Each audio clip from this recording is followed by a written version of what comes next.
Dan jika Jolo dituduh di mahkamah atas kesalahan-kesalahan yang berkaitan dengan 1MDB, adakah itu akan soften the ground ataupun adakah itu akan digunakan sebagai antara hujah untuk menyokong supaya BK, bosku, mendapat pengampunan?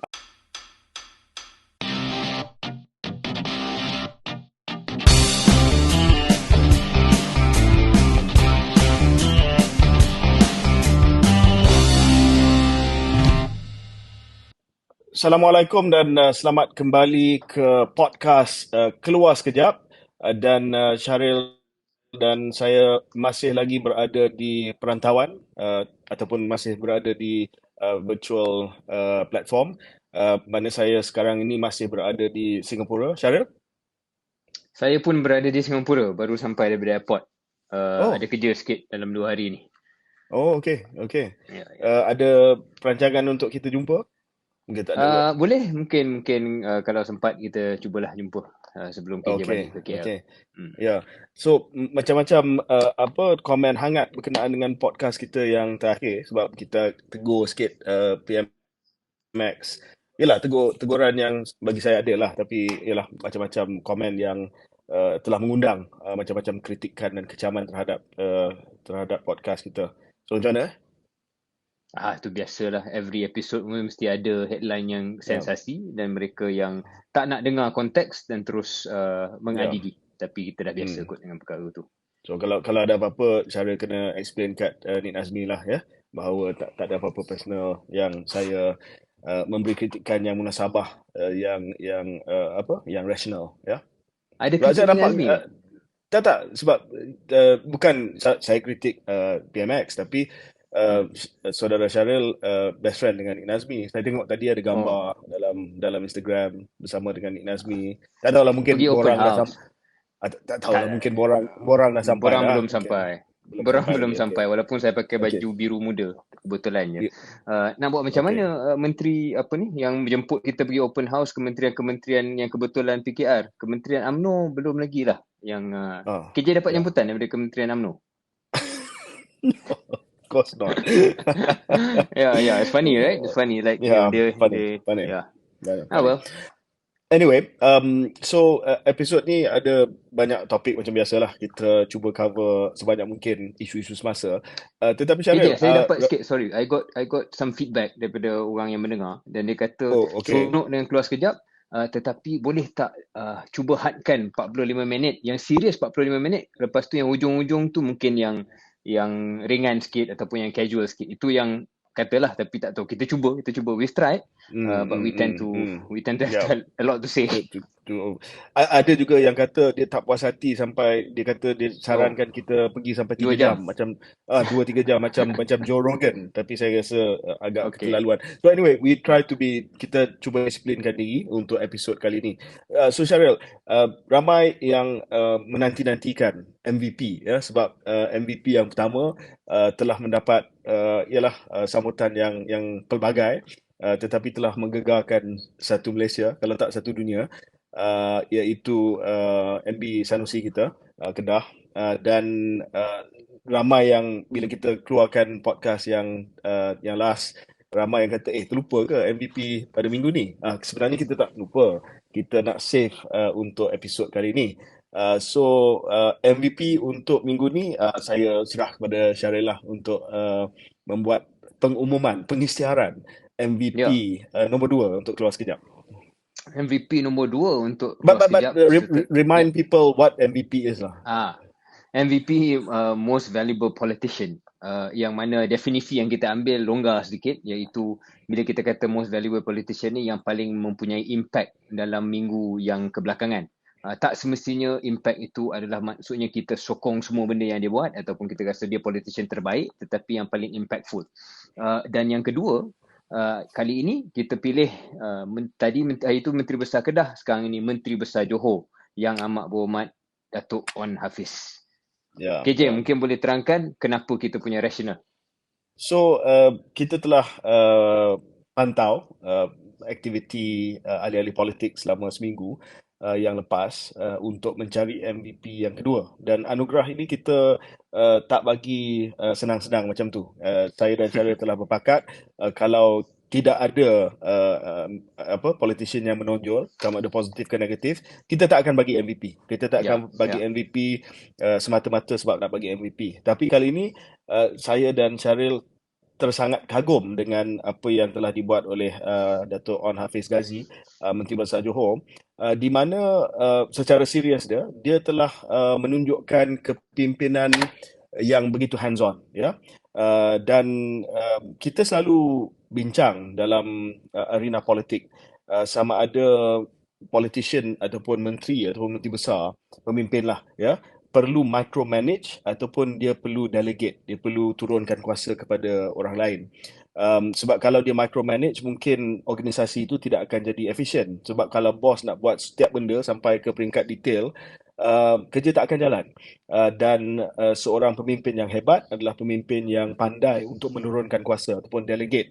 Tapi dalam hal ini saya percaya apa yang telah dibuat oleh On Hafiz, MB Johor, adalah tepat, ya. Dia tak micromanage setiap hari, tetapi dia dengar berita dan juga maklum balas bahawa berlaku kesesakan yang teramat sangat, iaitu di Tambak Johor, terutamanya di CIQ, dan kesesakan ini telah menyebabkan ialah 300,000 lebih kurang pengembara setiap hari. Dan ini bukan hanya ada impak kepada pengunjung pelancong, tetapi ini ada impak ekonomi. Sebab ini adalah crossing ataupun ini adalah laluan yang mungkin paling sibuk dalam dunia, antara yang paling sibuk dalam dunia. Jadi beliau sendiri telah turun dan beliau sendiri telah dikejutkan dengan sambutan yang telah diterima. Dan apabila beliau sendiri turun, maka barulah kita melihat sekarang ni ada gerakan ataupun ada urgensi untuk mengatasi masalah ini. Jadi dalam hal ini saya telah mencadangkan On Hafiz sebagai MVP sebab dia tahu bila nak masuk secara detail, dia tahu bila nak micromanage, dan kehadiran beliau, dan bukan hanya kehadiran tetapi cadangan beliau kepada agensi-agensi kerajaan yang berkenaan tepat pada masanya, dan saya difahamkan telah dapat sambutan daripada KDN dan lain-lain agensi untuk meleraikan kesesakan di Tambak Johor, laluan ekonomi yang terpenting di Malaysia, laluan darat.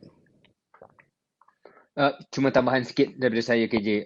Sudah tentu bukan hanya dia selesaikan masalah, tetapi dia dilihat menyelesaikan masalah. Itu pun salah satu ciri dan sifat politik sekarang ni yang penting. Dan kita tengok video-video yang tular di media sosial bagaimana beliau turun, apa yang beliau cakapkan, apa yang beliau tegur, dan keberadaan beliau tu jelas memberi impact. Jadi bukan hanya turun untuk ambil gambar atau tunjuk, oh saya dah turun ke Padang, tetapi nampak apa yang dia bertindak pada saat itu dan terus menyelesaikan masalah.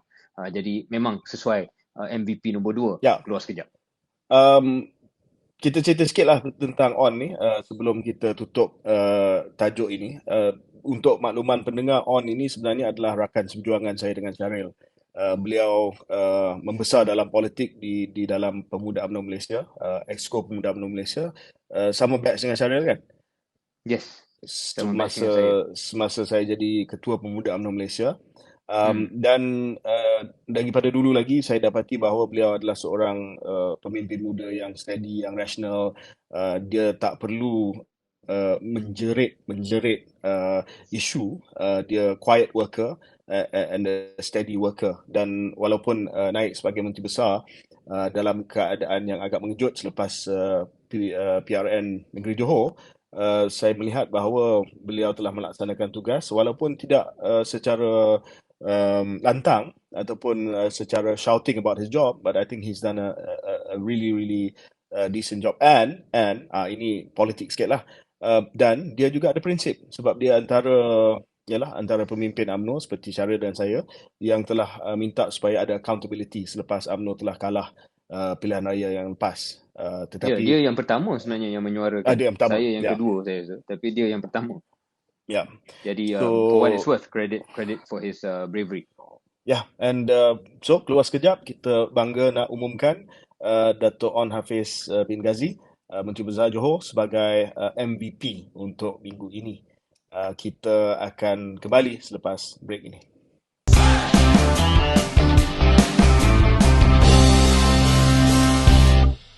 Selamat kembali ke podcast Keluar Sekejap.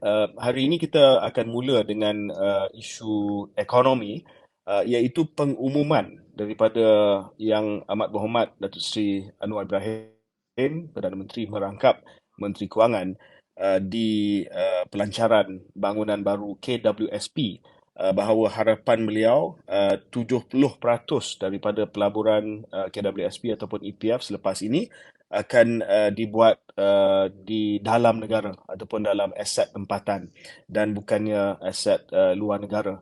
Ini telah mengundang pelbagai pandangan dan juga kritikan.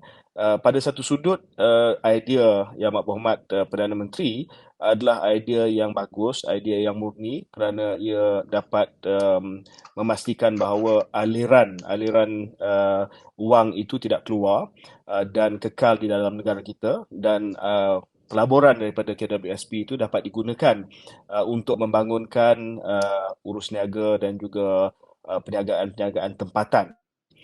Namun ada juga pandangan yang mengatakan bahawa itu sebenarnya bukan tujuan utama KWSP. KWSP adalah untuk menjaga simpanan ahli KWSP, dan dalam hal sedemikian adalah sangat penting untuk KWSP mencari pulangan yang terbaik untuk ahli-ahli KWSP, dan sekiranya pulangan yang terbaik adalah di antarabangsa ataupun aset luar negara, kenapa pula nak menghadkan KWSP yang selama beberapa tahun telah pun melabur di luar negara dan dapat pulangan yang lebih besar daripada pulangan di dalam negara. Dan ada juga yang kata kalau KWSP nak berlabur di dalam negara, memang tak ada aset yang boleh memberi pulangan yang besar seperti mana yang mereka dapat di luar negara. Jadi di sini ada competing priorities lah. Satu adalah keutamaan mungkin Perdana Menteri nak kekalkan duit itu di dalam negara, nak simpan supaya tidak ada aliran keluar, dan nak deploy ataupun nak gunakan duit KWSP itu untuk perniagaan tempatan, good, dan satu usaha yang murni. Tetapi pada masa yang sama, competing priority yang kedua adalah pulangan untuk ahli KWSP. Ini duit simpanan untuk hari tua nanti. Dan kalau pulangan lebih baik dilaburkan di luar negara, kenapa tidak ataupun kenapa nak hadkan kepada 30%, sedangkan mungkin sudah mencecah lebih daripada 30% dalam beberapa tahun yang lepas. So Syaril, mungkin nak deep dive tentang isu ini. Ya, mungkin sikit saja tambahan untuk buat kali pertama ini KJ. Bagi saya KJ dah sebenarnya jelaskan hujah kenapa ada pihak termasuk saya ke dalam hal ini yang walaupun memahami prinsip ataupun niat daripada pengumuman ataupun permohonan harapan PMX untuk 70% pelaburan KWSP itu adalah dalam negara, saya faham mungkin niatnya, tetapi kurang bersetuju apabila diletakkan satu pengumuman begitu, sebab pengumuman ini datang daripada PM, daripada Menteri Kewangan. Dan KJ dah terangkan the argument tu apa. Argumentnya adalah KWSP ni dahlah menjadi satu entiti yang amat-amat dipolitikkan KJ selama berapa tahun ni, 2 tahun kebelakangan ini dengan pandemik. Semasa pandemik, kemudian dijadikan satu alat politik untuk mempopularkan pihak-pihak dan individu-individu tertentu sampai lebih 100 lebih bilion dikeluarkan. And then now kita nak limit pula kemungkinan pulangan, dan apa yang KJ jelaskan itu memang sebenarnya dari segi faktanya sekarang ini 37% daripada pelaburan EPF adalah di luar negara, dan daripada 37% itu membawa pulangan 56%. Maknanya daripada semua pulangan gross investment income daripada EPF, majoritinya datang daripada pelaburan luar, walaupun pelaburan luar hanya 37%. Maksudnya jelas bahawasanya dalam kebelakangan ini pelaburan di luar lebih menguntungkan KWSP. Ya, kita faham ada keutamaan-keutamaan dari segi nak memastikan pelaburan domestik itu ada dan sebagainya, but kita kena ambil 2-3 perkara lah KJ bagi saya. Satu, whole of government approach. KWSP bukan satu-satunya dana, ya. Kita ada khazanah, kita ada PNB, kita ada tabung haji, macam-macam yang ada, yang saya rasa mungkin function. Contoh, maybe khazanah, kita tahu ada fungsi strategik, yang bukan semata-mata commercial, bukan semata-mata pulangan. Because remember, khazanah's ultimate owner is just Kerajaan Malaysia, bukan pencarum. KWSP ni ada pencarum, rakyat. Jadi mungkin kalau nak fikir strategik ni, it should be more khazanah. That's why khazanah owns Malaysia Airlines. and not EPF, Yep. for example, kan. Yep. Jadi itu satu perkara yang perlu difikirkan. Bukan semua GLIC ni patut diletakkan fungsi yang serupa, sedangkan boleh diagihkan prioriti dan keutamaan mengikut kesesuaian entiti tersebut. Dan saya ingat KWSP should be principally commercial for the dividends punya kepentingan untuk pencarum lah. Keduanya KJ yang lebih meluas bagi saya ialah saya rasa kita kena decide lah sebagai sebuah negara. Sampai bila kita nak mengejar headline yang mudah ni? Headline mudah ialah we need to control supaya aliran adalah dalam negara. Dan kita kontrol EPF. Kita kontrol mungkin badan-badan lain, badan berkanun lain yang melabur, KUAP ke, tabung haji ke, khazanah ke. Sebab kita fikir kita nak kekalkan rizab kita nak jaga mata wang ringgit kita. Sedangkan ini sebenarnya kecil berbanding dengan private capital yang keluar. So just because semata-mata kita boleh kontrol entiti kerajaan, itu kita kontrol, tetapi yang private sector yang boleh keluarkan duit selalu ni kita tak kontrol sebab kita tahu benda tu jangan buat. So bagi saya capital control ni satu perkara yang amat sensitif. So, and if we know we cannot control the private and we don't want to control the private outflow, janganlah kita, orang kata, bukanlah menghukum tetapi meletakkan satu syarat yang lebih ketat pula kepada entiti-entiti yang berkaitan kerajaan, sedangkan mereka juga mempunyai kepentingan untuk membawa pulangan komersial kepada negara, kepada entiti mereka sendiri. Jadi saya rasa kena lebih sophisticated dalam pemikiran ini, sedangkan bukan headline saja yang kita kejar tetapi pulangan itu. Bayangkan KJ, bayangkan kalau KUAP misalnya tak boleh melabur keluar. Bayangkan kalau MAVCAP, VC kita, tak boleh melabur kat luar. Sebab apa? Sebab tak nak tukar ringgit ke USD. Sebab takut exchange rate kita rendah. Come on, I mean, how much can MAVCAP as a VC fund invest outside?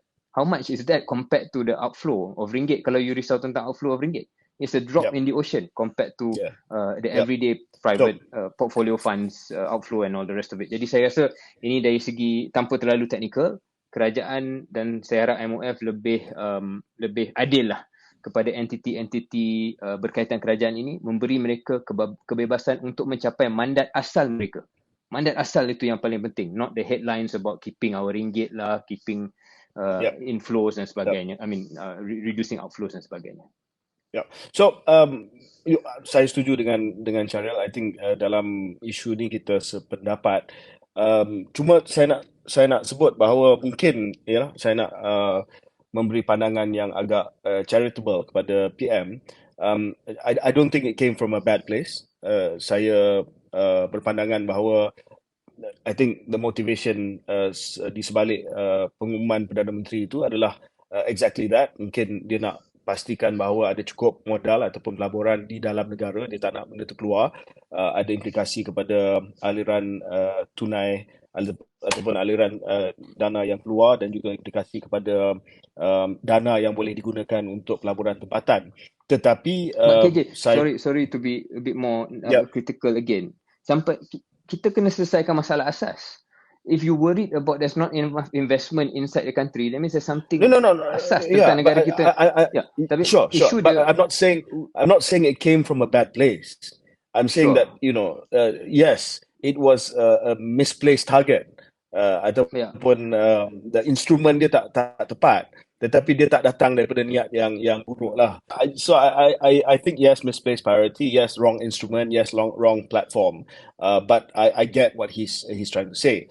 Tetapi untuk makluman pendengar, saya rasa sangat penting untuk kita katakan bahawa as far as we are concerned, tugas utama KWSP adalah untuk memastikan bahawa pulangan adalah terbaik untuk penyimpan ataupun ahli-ahli KWSP. That's what EPF was founded for. Dan kalau kita melihat kepada pulangan pelaburan ataupun return on investment kepada aset-aset luar negara pada tahun 2021, kalau baca laporan KWSP, hampir 10% ROI dia. Tetapi untuk domestic asset ataupun aset tempatan tak sampai 5%. It's half of that. So I think I don't think tak perlu ada sekatan, tak perlu ada sasaran. Dan sekiranya seperti Syaril kata tadi, usaha dia adalah untuk memastikan pelaburan tempatan oleh dana strategik, mungkin dana lain, khazanah contoh, boleh digunakan, and certainly not KWSP. Of course, kita bukan bermaksud bahawa kita nak KWSP 100% No. for it. Yeah. No, of course not. Yeah, but I think a healthy ratio is good. Anything? Yeah. Okay. Okay. Saya rasa dia ada satu lagi point yang mungkin umum yang perlu disentuh. Again, Syaril, I think although I was charitable just now, benda ni mendedahkan sekali lagi bahawa masih lagi tidak ada hala tuju dan strategi ekonomi yang jelas. It's just feeling like it's ala kadar on the fly, man. Yeah. Going after maybe things that nampak make sense, yang mungkin bagus dari segi short term dan dari segi headline, tetapi dari masuk 1-2 level ke bawah, kita tak nampak bagaimana ia menyumbang kepada satu strategi yang lebih besar. So either strategi itu tak clear ataupun strategi yang diutarakan tidak selari dengan tindakan. Kalau kita katakan contohlah, saya balik pada ni kejap je. Katakanlah strategi is untuk meletakkan Malaysia ni sebagai hub startup ataupun hub untuk startup funding, venture capital funding, and then you stop ataupun you discourage MAVCAP, you discourage Co-op, you discourage entiti-entiti kerajaan lain untuk invest ataupun raise money in US dollars sebab you nak jaga ringgit. I mean, tak samalah you punya stated aim dengan your actions. So yeah, it's one or the other. So dalam hal ini, dalam apa saja pengumuman kerajaan, mesti memahami apakah keutamaan, the priority, the stated priority, dan make sure that the policy is the right policy lah, the instrument is the right instrument. Dalam hal ini kami di Keluar Sekejap berpendapat bahawa a bit off the mark. Jadi kita akan kembali. And maybe the next topic you're going to touch is the same thing. Tema yang sama. So kita akan kembali selepas break ini.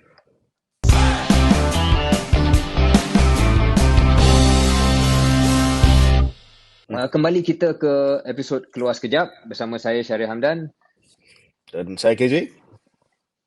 Okey, kita masuk ke topik seterusnya, iaitu berkenaan dengan keputusan kerajaan yang mengubah sedikit dasar berkenaan dengan pelaksanaan rangkaian dan infrastruktur 5G di negara kita. Kita sedia maklum sebelum-sebelum ini, walaupun ada kontroversi, tapi keputusan kerajaan sebelum pilihan raya adalah untuk melaksanakan satu rangkaian borong tunggal, single wholesale network bagi pelaksanaan rangkaian dan infra 5G di negara ini dengan badannya, dengan entitinya dikenali sebagai Digital Nasional Berhad DNB.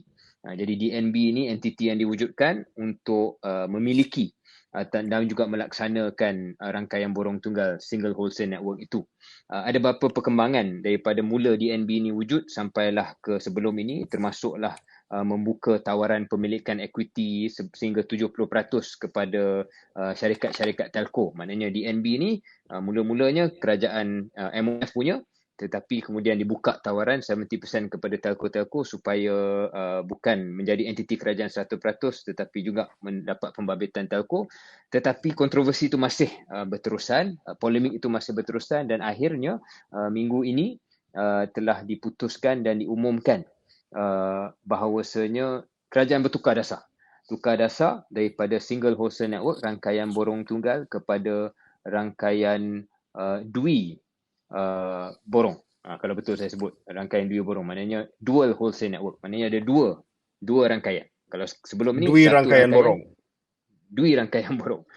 Sebelum ini satu rangkaian yang kontrol semua highway lah. Biasanya analogi yang dikatakan tentang 5G ni, kita pun tak nak terlalu technical, basically macam highway diwujudkan, semuanya dimiliki 4 lorong, contoh 4-5 lorong dimiliki oleh DNB, dan telco-telco akan kononnya bayar untuk akses kepada highway yang satu itu.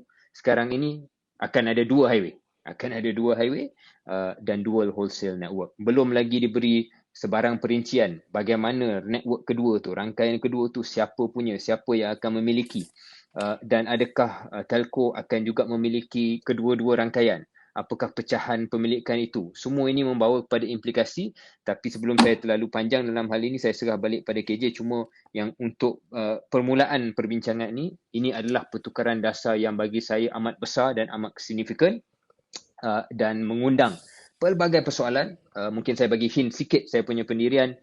Saya agak khuatir apabila pengumuman ini dibuat dan tanpa perincian yang tersedia tentang beberapa persoalan, contohnya yang saya utarakan tadi, boleh membawa kepada pelbagai cabaran dan masalah yang akhirnya yang paling penting untuk rakyat apa?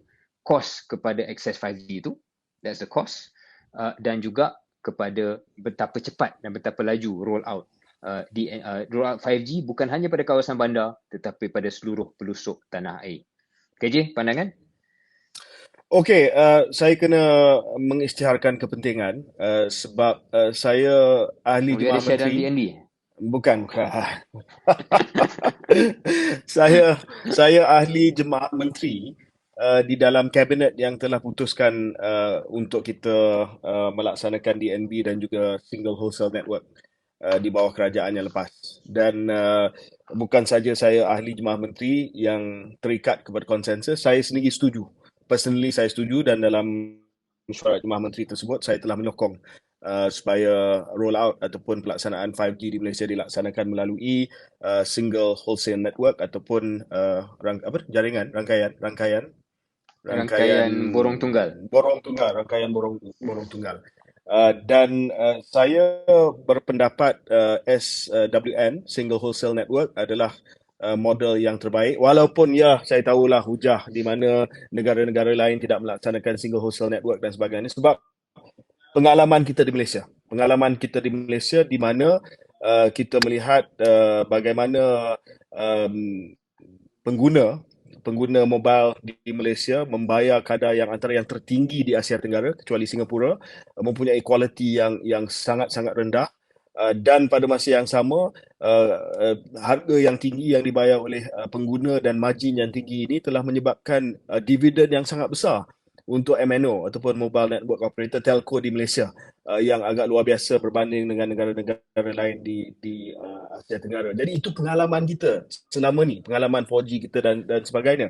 Jadi bila ada idea supaya infrastruktur itu tidak dibina oleh syarikat telco swasta ataupun GLC, Telkom, Digi, Maxis dan sebagainya, tetapi dibina oleh sebuah SPV kerajaan. Maknanya infrastruktur highway untuk 5G ni dibina oleh kerajaan, dan telco hanya perlu beli dia punya laluan saja. Ya, dia tak perlu beli spektrum, dia tak perlu beli, dan dia tak perlu meletakkan infrastruktur sendiri. Dia perlu hanya beli dia punya dia punya laluan itu daripada kerajaan dengan mudah. Bahasa yang mudah, itulah Single Wholesale Network.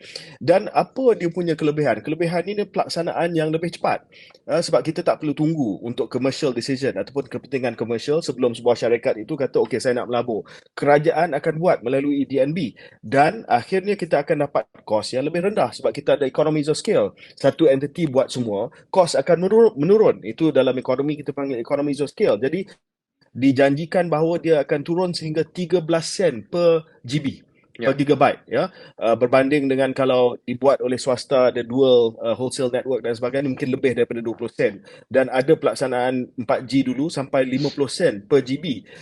Jadi kita melihat bahawa di situ ada cost saving untuk pengguna, sebab ini semua pass on kepada consumer nanti.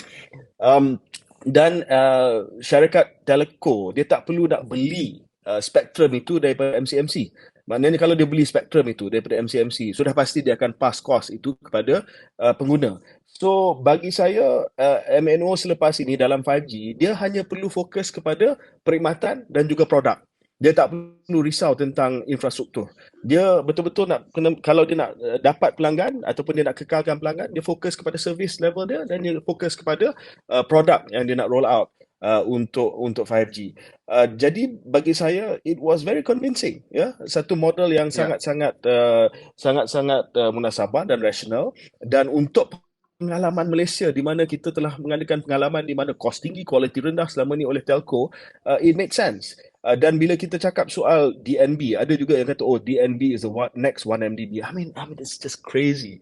First of all, Ya, even today, DNB is already financially sustainable. Dia tak perlukan, selain daripada pelaburan asal, dia tak perlukan pelaburan berterusan daripada kerajaan. Dia bankable dengan 8% internal rate of return. Dia tak perlu pun dapat government guarantee macam 1MDB. ya, Ada government pinjaman dia guarantee, tak ada government gigi. tak ada GG, tak ada government guarantee. Dan kalau kita ikut 8% internal rate of return ataupun pulangan, kadar pulangan untuk DNB, that thing's going to be worth about 20 billion ringgit after the 10-year license period for the Ya, government. ya, So sepatutnya. bagi saya sepatutnya. So I can't see where the downside is. Okay, satu lagi downside, dia orang kata, oh, benda ni monopoly. What monopoly? It's not a private monopoly. It's owned by the Ya, government. Benda ni bukan monopoly. Saya tengok selepas pengumuman daripada Menteri Fahmi Fazil, spin daripada Sidro ataupun daripada Statcom kerajaan, seolah-olah kerajaan berjaya pecahkan satu lagi monopoli. Ini bukan monopoli swasta yang kutip rent. ya, Ini adalah kerajaan yang buat infrastruktur. Kalau ya, kalau dibenarkan syarikat swasta untuk buat dual wholesale network, dua rangkaian borong, itu duopoly. Sebab ya, hanya which is dua not saja better. Ya, yang buat network. Sekarang ni at least ada lebih daripada dua telco. Kalau dua saja dui rangkaian borong 5G, that's a duopoly.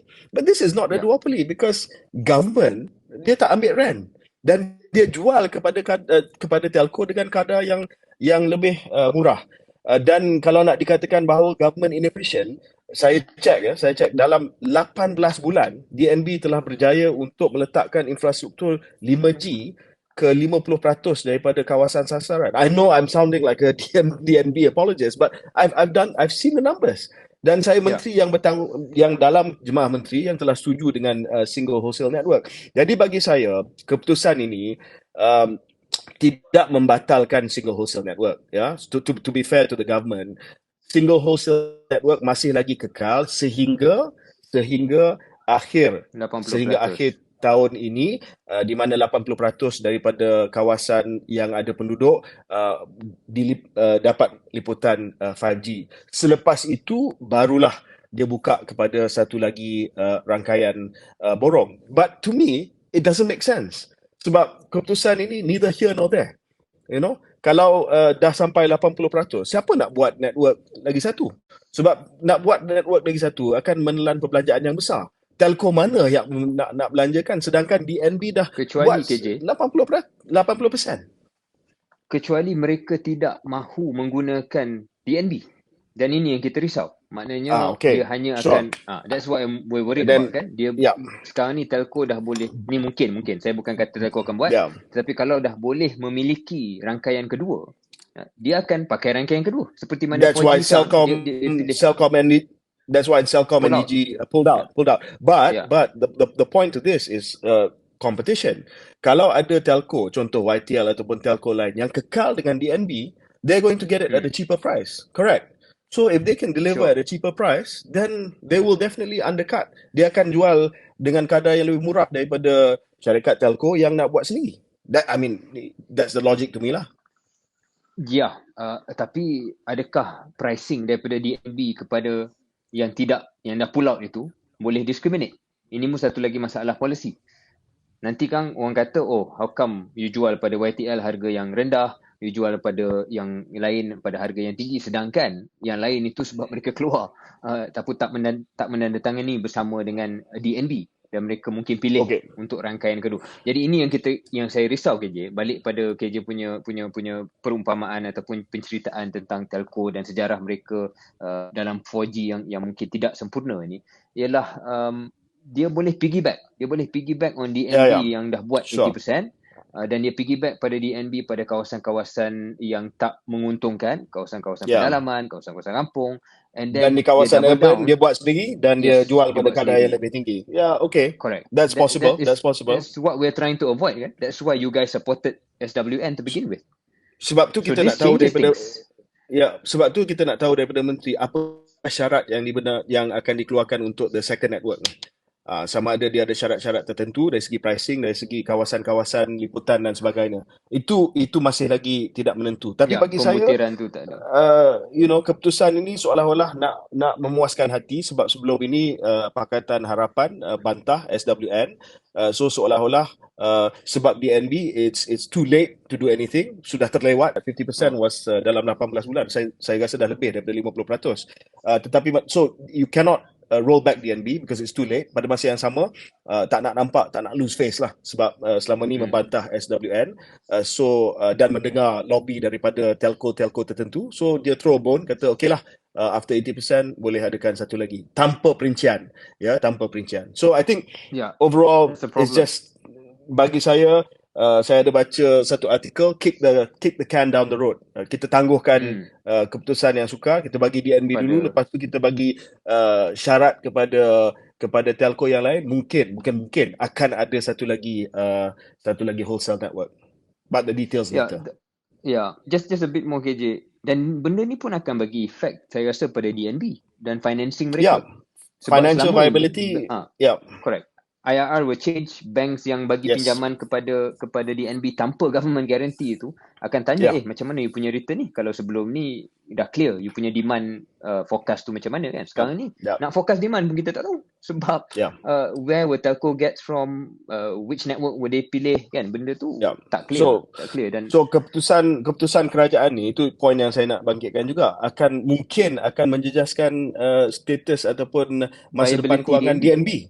Dan DNB adalah syarikat kerajaan. Itu adalah syarikat MOF, syarikat Kementerian After Kewangan. that, saya cuma risau dalam keadaan ini, dengan tindakan ini mempersoalkan ataupun membawa kepada viability DNB itu menjadi persoalan.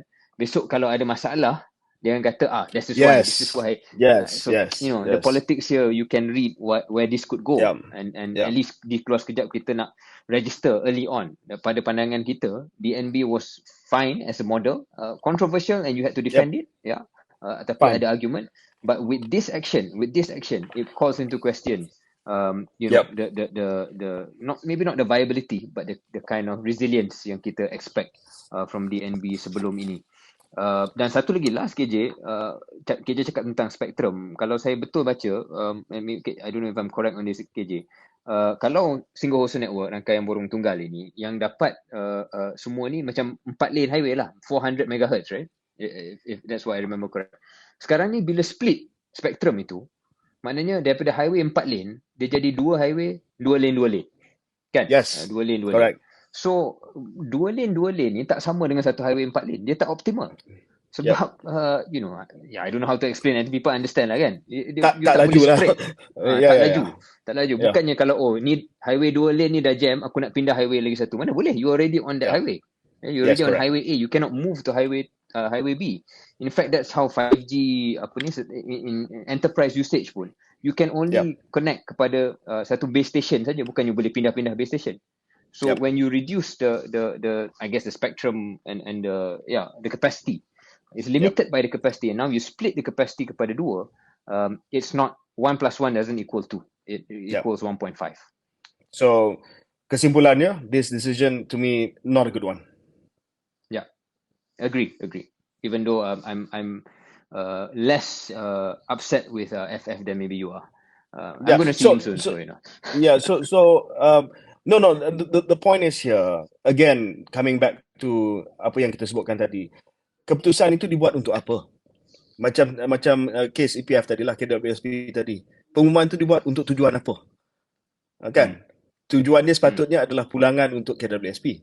Tujuan untuk 5G ni adalah untuk pelanggan, untuk memastikan bahawa kita catch up dengan neighbours kita yang sudah ada roll out 5G yang pantas, supaya killer apps dapat dibangunkan untuk industri dan sebagainya.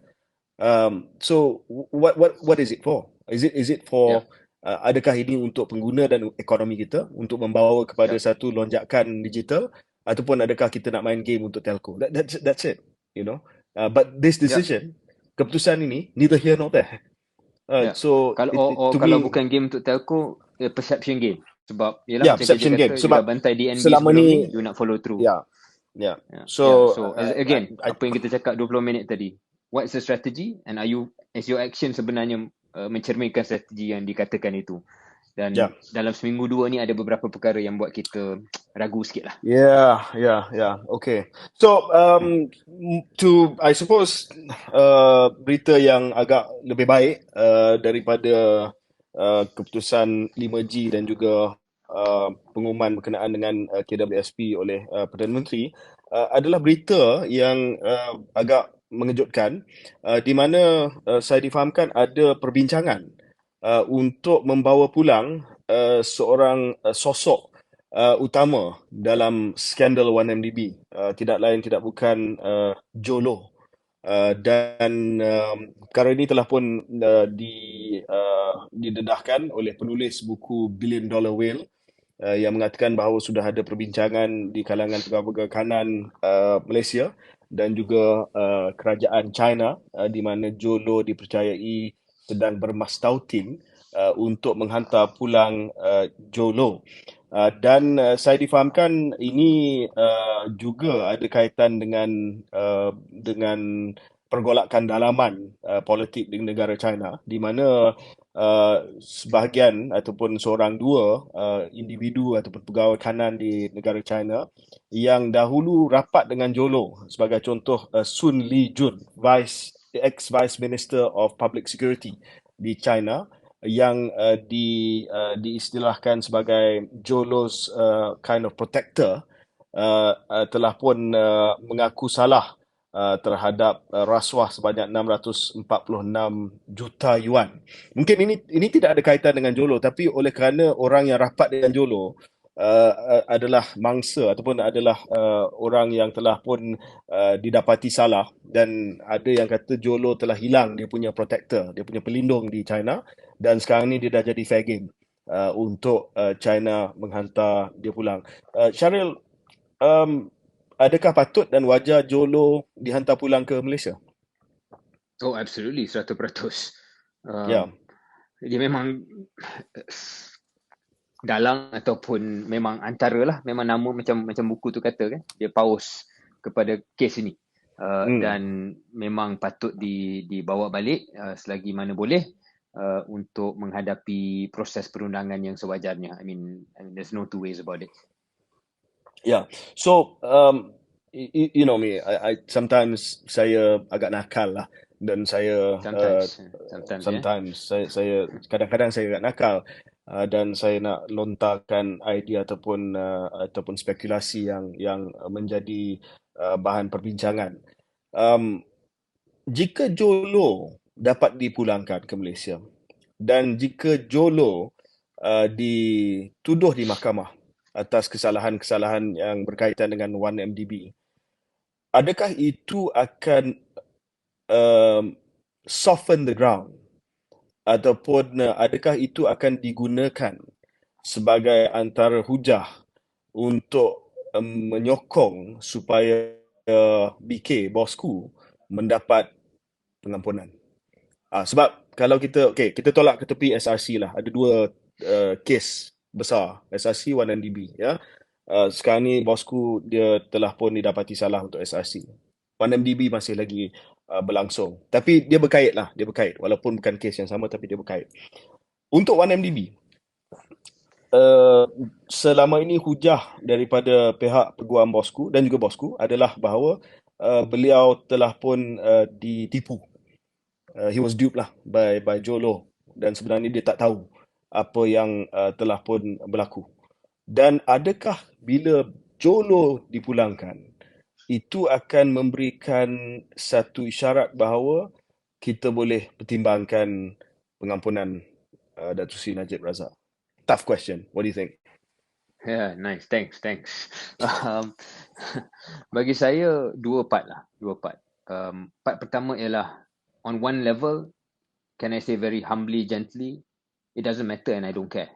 Sebab Jolo adalah orang yang telah memainkan peranan besar dalam keaiban paling besar negara ini. And you know, whatever happens afterwards, let's talk about it after this, but dia memang kena menghadapi lah proses perundangannya.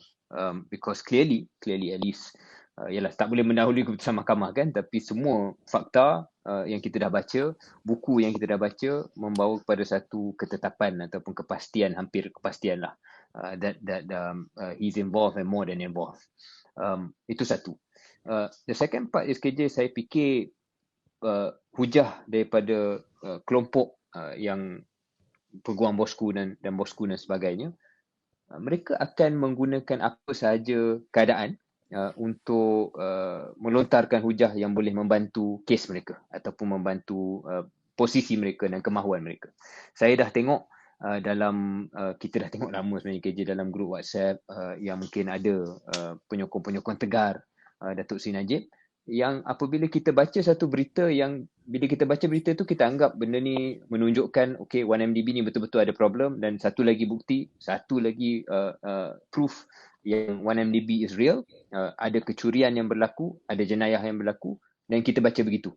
Tetapi tak selang beberapa jam selepas itu kita akan nampak satu komentar yang akan putar perkara itu, keputusan di Singapura ke, keputusan di mahkamah lain ke, keputusan dan percakapan dalam mahkamah di Malaysia ke, yang akan diputar mengatakan ini menunjukkan sebenarnya saksi ni kata sekian-sekian. M-Bank punya manager ke, yang kita selalu nampak kan, dia akan putar. So for me, this was always going to happen. Sure. Apa jadi sekalipun akan setiap side akan cuba spin kepada kepentingan dan kemahuan pihak mereka lah. Cuma last part of this answer KJ, dalam hal dalam hal membawa balik Jolo ni dan melayan sedikit spekulasi yang KJ lontarkan, kita nampak perkara yang sebiji yang saya kata tadi itulah. Ada komentar yang mengatakan bawa dia balik cepat supaya kita boleh dedahkan bahawa dialah sebenarnya dalang 100% dan orang lain tak bersalah, yakni Datuk Seri Najib tak ada kena-mengena dan tak bersalah, dia ditipu. Kemudian kita nampak satu komentar balas yang mengatakan, jaga-jaga kalau yang fikir cara macam ni, you might be wrong. Sebab bila bawa balik Jolo, mungkin akan lebih jelas bukti dan penghujahan. Dan bukan dua hujah aja KJ, ada counter hujah pula. So grup yang mungkin pro Datuk Seri Najib berkata, kita kena ready bahawa bila Jolo balik nanti, dia akan cakap ini semua salah Najib, bukan salah saya. So there is already counter arguments yang dimainkan ataupun preempting apa yang akan berlaku. Jadi itu jawapan saya kepada persoalan yang kompleks, yang sukar. Saya yakin ia akan digunakan oleh mana-mana pihak yang mempunyai kepentingan dan kemahuan. Tetapi yang paling penting sekali, saya balik pada jawapan asal saya, just bring him back and make him face justice. Saya setuju dengan pandangan Syahril, dan selama ini pun saya berpandangan bahawa hujah Datuk Seri Najib agak problematik sebab dia ada dua pilihan saja. Sama ada dia mengaku yang dia tahu tentang apa yang berlaku, ataupun dia menggunakan hujah bela diri yang dia guna sekarang, iaitu dia tak tahu dan ditipu oleh Jolo, which makes him look foolish, to be honest. How could you not know? You were the Prime Minister. But anyway, saya setuju dengan Syahril. Saya rasa kalau ada peluang untuk kerajaan mendapat Jolo dihantar pulang, then they should do it quickly. By the way, Syahril, adakah ini menjadi kemenangan besar sekiranya Datuk Seri Anwar dapat pulangkan Jolo? Ada orang cakap kepada saya lah, bukan saya yang cakap. Timing ini boleh membawa kepada keuntungan kepada kerajaan sedia ada dan khususnya PMX. Dan satu analogi perumpamaan yang tak sempurna, ini bukan analogi saya, orang yang sebut kat saya, dia macam Presiden Obama berjaya Bin Laden, Amerika Syarikat berjaya bertangkap atau membunuh Osama Bin Laden tidak lama sebelum pilihan raya Presiden Amerika Syarikat yang untuk penggal kedua Obama, dan terus menang presidensi. Saya tak katalah benda itu sama, tapi that is the thinking for some people yang mungkin cynical, yang mungkin lebih cynical daripada KJ. Last thing on this, Syahril, is Jolo with you now? No, he's not with me now. Somebody yang mungkin looks like him ada berdekatan di Singapura ni yang menjadi kawan kedua-dua kita. Tapi dah sah lah, saya dah check betul-betul muka dia. Not Jolo. Perangai dia mungkin ada sedikit.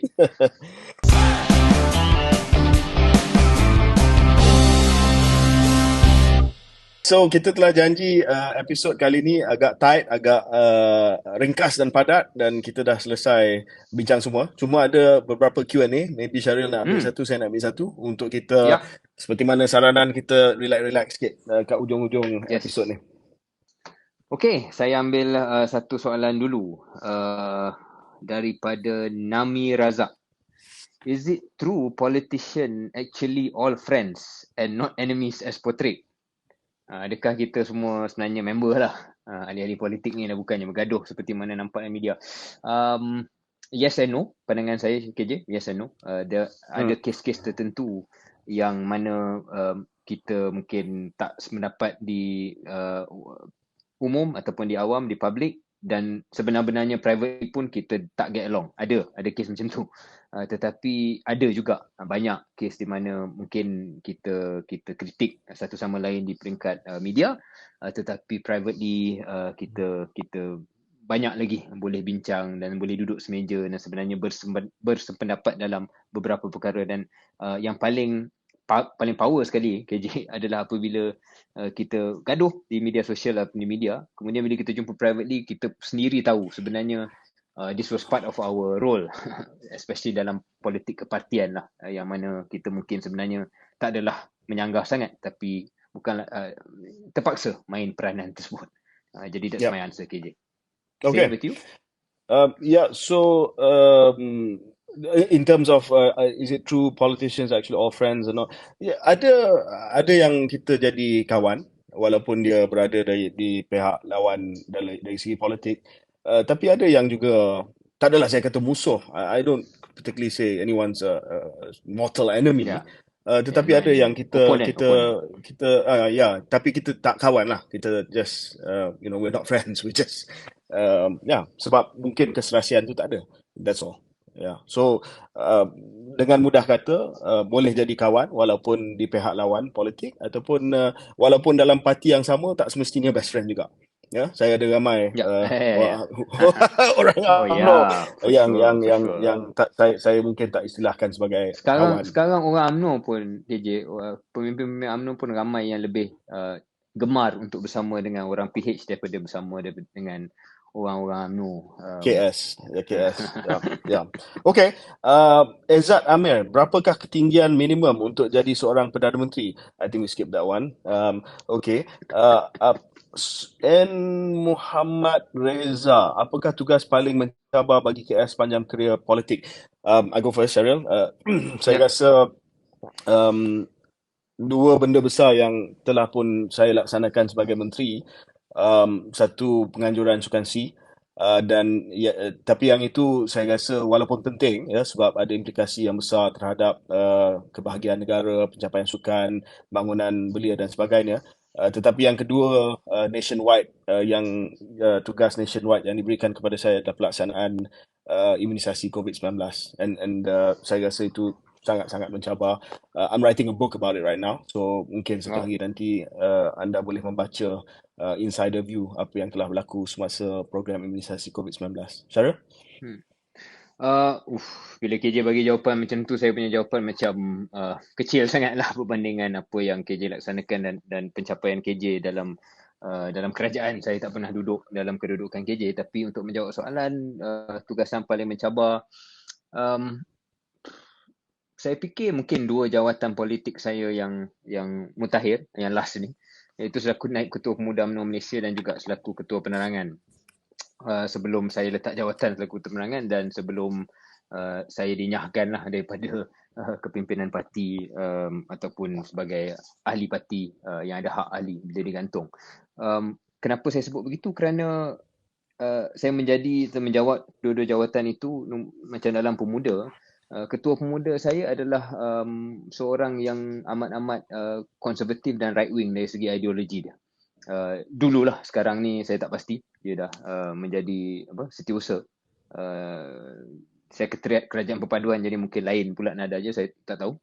Tetapi dalam keadaan saya selaku naib Ketua Pemuda itu mempunyai seorang ketua yang ideologinya amat-amat masa awalnya Muafakat Nasional Penyatuan Ummah itulah yang dibawa, dan agak mungkin sedikit sukar untuk saya sesuaikan diri tetapi itu menjadi proses kematangan.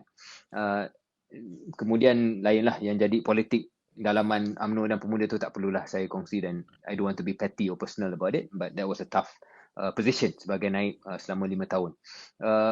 Sebagai ketua penerangan pun mungkin serupa, kerana faktor cabaran yang lain, expectation.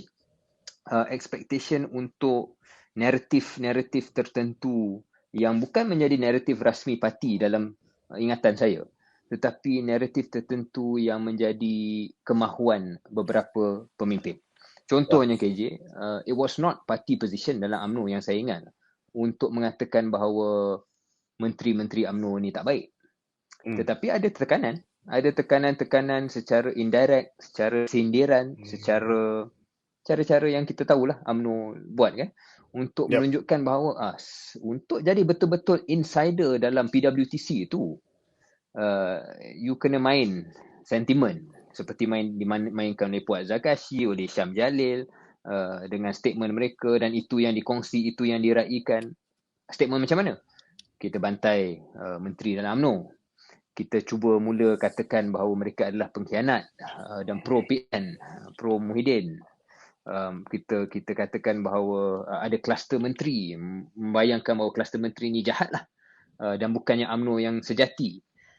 Itu tidak pernah diputuskan dalam NKT ataupun mana-mana keputusan dasar, tapi that was what we know was wanted by certain quarters. Dan saya sebagai ketua penerangan yang ada stand saya sendiri, and I mean, people know me for that kan, taklah saya perfect, but I have certain lines saya takkan cross.